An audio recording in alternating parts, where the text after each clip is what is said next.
A masturbação. A masturbação produz danos psicológicos, distúrbios da personalidade, falta de vontade e criatividade, rebeldes sem causa, timidez, melancolia, etc. As células sexuais são as únicas que podem gerar uma nova vida, são muito poderosas e carregadas com uma capacidade muito particular, portanto, sua eliminação é absurda.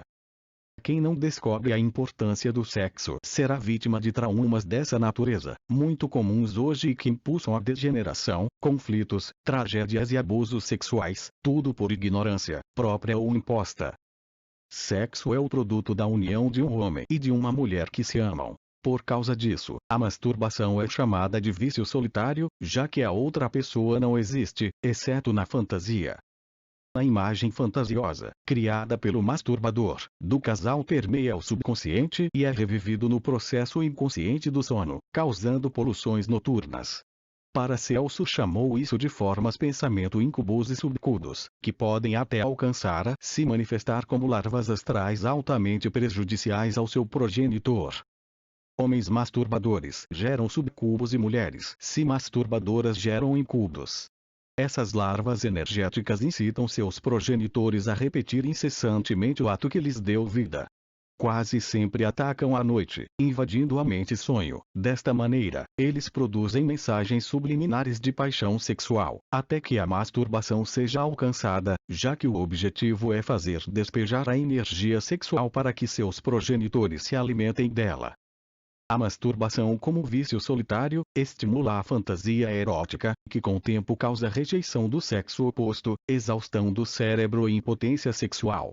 Para o masturbador, quando corresponde a cumprir seu papel sexual na frente de um casal real, se torna difícil, porque a realidade está longe de sua fantasia erótica e pornográfica. A masturbação e pornografia são irmãs. Durante a masturbação, a única coisa que o palo capta com um movimento peristáltico é o ar frio que vai para o cérebro, assim se esgotam muitas faculdades cerebrais.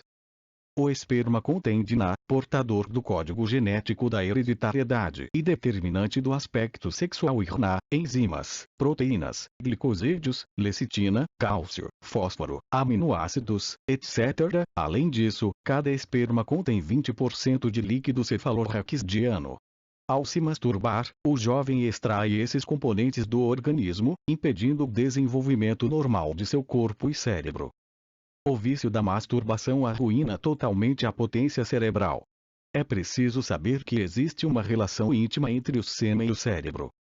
Quando o masturbador esgota o cálcio do corpo, ocorrem dor nos ossos e fadiga nas pernas, fatores que o fazem perder a força da própria masculinidade. Assim, pois, entendemos que ossos fortes são um sinal de virilidade. Quando o fósforo se esgota pela masturbação, geram-se problemas nervosos e tremores. O masturbador também desgasta notavelmente a lecitina, que causa a neurastênia, atonia geral dos nervos, devido à falta de lecitina. As glândulas sexuais para substituir o sêmen são forçados a remover componentes do sangue e indiretamente de tecidos nervosos, medula espinhal e do cérebro, aqueles que dependem da lecitina para a nutrição e vitalização. Melatonina, conhecida como o hormônio da juventude eterna, diretor absoluto e governador do processo de envelhecimento, é igualmente afetado. É produzido abundantemente durante a juventude e diminui a partir dos 25 anos. Ao diminuir os níveis de esse hormônio, o jovem masturbador atrofia a glândula pineal, diminui o campo magnético do mesmo e o conduz por um processo de envelhecimento rápido. Quando alguém se masturba, negligencia a importância de tempo em seu desempenho sexual e perde energia muito rápido. Este vício envolve uma cadeia de problemas, entre os quais está a ejaculação precoce, consequentemente, dilatação esfincteriana. A cada ejaculação o homem derrama, em média, 250 milhões de espermatozoides, perdendo imenso potencial, energia, vida e saúde. Como consequência, os filhos de um masturbador têm deficiências, elas são o produto de uma semente exausta. Kinsey, Master e Johnson, considerados os pais da sexologia moderna, afirmam erroneamente que um jovem pode se masturbar várias vezes ao dia e, segundo eles, a medicina não tem conseguido encontrar a menor alteração na saúde causada por masturbação. Segundo esses sexólogos, essa prática, tanto masculino como feminino, é de importância primordial em seu desenvolvimento psicossexual. Infelizmente, estas erradas afirmações levaram a juventude a um estado de desequilíbrio e abuso sexual. Os hospícios estão cheios de homens e mulheres que arruinaram seu cérebro no vício asqueroso da masturbação. O destino dos masturbadores são hospício. Dr. Edward Charles Pitka, notável anatômico americano especializado em psiquiatria e ex-presidente da New York Neurological Society, atribui vários tipos de loucura ao abuso sexual e à masturbação, já que o cérebro é composto principalmente por lecitina e, por perdi-la na descarga seminal, o organismo tem que ir para os tecidos e nervos do cérebro. Em seu livro Masturbatic Insanity, ele apresenta um estudo de 12 casos de demência, todos os quais são atribuídos à masturbação. A prática sexual consiste em estimular e despertar o desejo sexual em uma pessoa do sexo oposto e não do mesmo, que é que todo mundo faz quando se masturba. Portanto, conclui-se que a masturbação é um ato homossexual, uma vez que estamos estimulando o mesmo sexo. A masturbação só busca o próprio prazer de si mesmo e a autossatisfação. É um ato egoísta e lascivo. Este comportamento também ocorre em mulheres e as consequências são semelhantes. Atrofia do desenvolvimento do cérebro, nervos, frio sexual, exaustão física, perda de memória, vitalidade e magnetismo. A capacidade sexual vai diminuindo e progressivamente isso acarreta uma rejeição do homem e perda de sua feminilidade.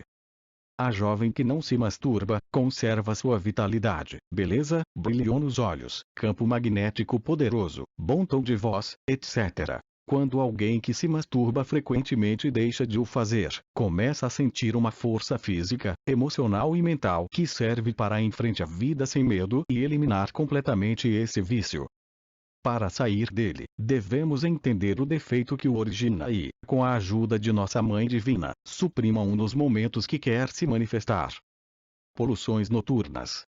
É necessário conhecer o uso sábio da energia sexual ou ensemines para ter vida, força, vitalidade. É a energia mais poderosa do ser humano e serve para a reprodução, desenvolvimento espiritual, longevidade e cura do corpo físico. Poluição. Perda involuntária de energia sexual durante o sonho. Normalmente conhecido como sonhos molhados. Causas da poluição noturna. 1. Pelas leis que regem a natureza. Gravidade. Força que empurra para baixo. Entropia. Impulso à degradação, desordem e caos. Se não houver transmutação, haverá poluição. 2. Pelo abuso da energia do corpo. Pelo abuso da energia de um intelectual, ou emocional, emoções negativas, e motor, a energia sexual é enfraquecida e seu controle e armazenamento tornam-se difíceis. 3. Por não transformar as impressões, fica uma representação mental da pessoa do sexo oposto que cria uma efígie mental, pela qual se originam os sonhos eróticos e que repercute fisicamente na poluição. Se durante o dia vemos uma pessoa do sexo oposto que nos impressiona fortemente e surge o desejo de possuí-la, também pode causar poluições noturnas. 4. Por ver pornografia, revistas, jornais, filmes, olhares mal intencionados, pensamentos lascivos ou de duplo sentido, fantasias eróticas ou memórias mórbidas. 5. Ao ouvir conversas libidinosas de outros, identificando-se com eles, o mesmo ao olhar morbidamente para a atividade sexual dos animais como cães, aves, etc. 6. Quando o homem dorme de bruços, o órgão sexual é estimulado e pode haver poluição noturna. 7. Por comer ou beber excessivamente, os intestinos e a bexiga pressionam o nosso sistema seminal. Portanto, é recomendado não comer ou beber muito no jantar e tentar ir ao banheiro antes de deitar-se. 8. Comendo carne de porco. Este tipo de carne causa processos involutivos na energia sexual, alimenta as paixões e o desejo sexual. 9. Quando se pratica a transmutação sexual com a energia fraca, mais tarde, à noite, pode haver poluição. Toda poluição noturna é uma fornicação involuntária. Algumas mulheres também têm poluição, mas nelas a sua energia se move apenas em seu corpo energético, não é física, já que a sua sexualidade é interna, não visível.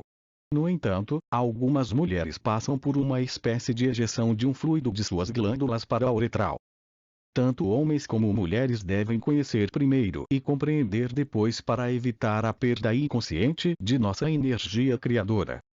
Com as poluições, a glândula pineal é enfraquecida e, ao enfraquecer esta glândula, a pessoa está sujeita a desorientação na vida e a fracassar. Em caso de acontecer uma poluição, é preciso fazer um bloqueio, pressionando as narinas com o dedo indicador e o polegar, e prendendo a respiração enquanto se esforça para fechar os esfíncteres seminais, para prevenir a perda de energia. Os solteiros que não transmutam sua energia e acordam excitados podem sublimá-lo com o mantra Ansa ou Pranayama egípcio. A respiração está intimamente ligada aos órgãos sexuais, como o ar para o fogo. Portanto, a gestão da respiração permite a condução do fogo sexual. Da mesma forma que a respiração rápida nos aproxima do orgasmo, respiração lenta e profunda nos permite evitá-lo. Considerando a lei que diz: um copo que se enche, se derrama, podemos apenas manter o máximo de 9 meses sem poluição, mas, a longo prazo, isso virá, até que não se consiga total controle da mente e da energia sexual. Quando a energia sexual é centrífuga, quando flui de dentro para fora, o resultado são descargas seminais, poluições noturnas. Mas quando acostumamos o corpo à energia fluxo de fora para dentro, centrípeto, e de baixo para cima, as poluições tornam-se impossíveis. Se o sonhador está acostumado a sublimar sua energia, existirá o sonho erótico, mas não a descarga seminal. Se o sonhador transformar a subimaginação em imaginação de uma criança inocente, então os sonhos eróticos são impossíveis, eles desaparecem de uma forma radical, total e definitiva. Enquanto o ser humano não atingir as alturas da imaginação de uma criança inocente, qualquer imagem de um corpo nu alimentará seus egos lascivos, para mais tarde se expressar em poluições noturnas. Aqueles que costumam restringir o ato sexual para não ejacular o licor seminal, eles são curados das poluições noturnas.